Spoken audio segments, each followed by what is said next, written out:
Vianočná a hračkárska dedinka Saifen vás srdečne vítajú. Chcem vám stručne predstaviť dedinku hračiek, kde sú návštevníci a hostia vítaní.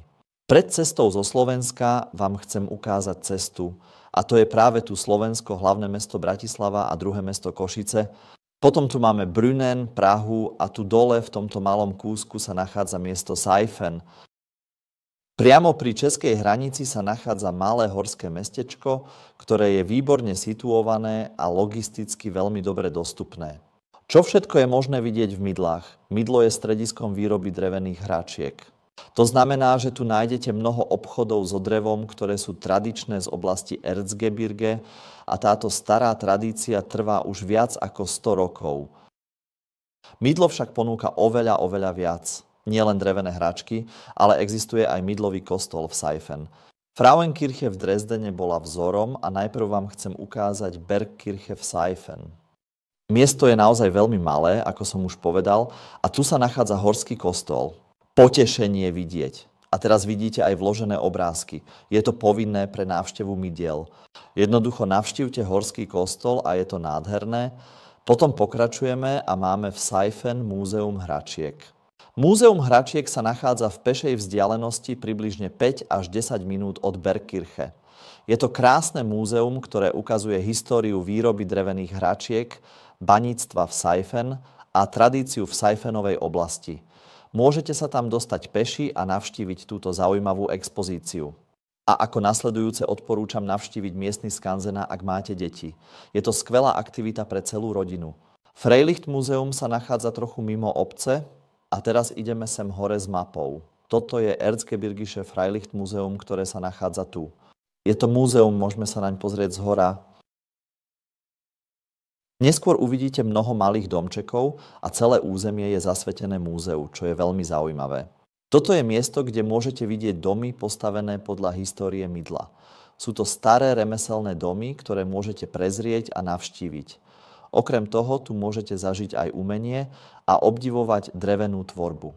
Predstavenia sa pravidelne konajú v skanzene v Saifen a skanzen sa nachádza na okraji obce. Tu sa ide približne pol hodiny od centra, dáme si to ešte raz, tadiaľto po ulici, znova do centra alebo tam, aby sme sa ešte raz presvedčili o tom. A môžem to len odporúčiť pre deti, je to veľmi pekné a zrozumiteľné múzeum na obdivovanie a pozorovanie mydla. Boli sme pri téme baníckej tradície, teraz sa nazýva Saifener Binge, to je jeho nové oficiálne meno. Toto je starý povrchový lom, kde sa ťaží ruda a ťažba prebieha na povrchu zeme. Tu sa dá tiež ísť dnu a vyzerá to veľmi dojímavo. Na vrchole Binge je vyhliadkový bod, odkiaľ môžete obdivovať výhľad na miesto. Určite sa oplatí ísť za mydlom. Odporúčam tiež navštíviť Schwartenberg. Je to skvelé miesto s nádherným výhľadom. Schwartenberg je tu a je to druhý najvyšší vrch v tejto konkrétnej oblasti. V tomto mieste si môžete vychutnať nádherný výhľad na okolie Saifa a na hory Saifemer, ktoré sú tam k dispozícii pre vás. Tak a Mydlo je tiež miesto športu. V lete sa pravidelne koná najväčší maratón na horských bicykloch, čo znamená, že niekoľko tisíc účastníkov jazdí cez hory a robí tam horský cyklistický šport a je tam obrovská súťaž. Najdlhšia trasa je niekoľko stoviek kilometrov a štandardná trasa je 42 km na horskom bicykli cez hory. Určite odporúčaná. A v Saife je ešte veľa ďalších aktivít. Napríklad môžete ísť na prechádzku s alpakami, môžete sa zjezdiť na letnej tobogáne. Chcem vám to tiež ukázať. Je tu. Môžem tam ísť na chvíľu. Je tu letná bobová dráha. Vidíte, sedíte tu. Veľmi pekná oblasť zážitkov.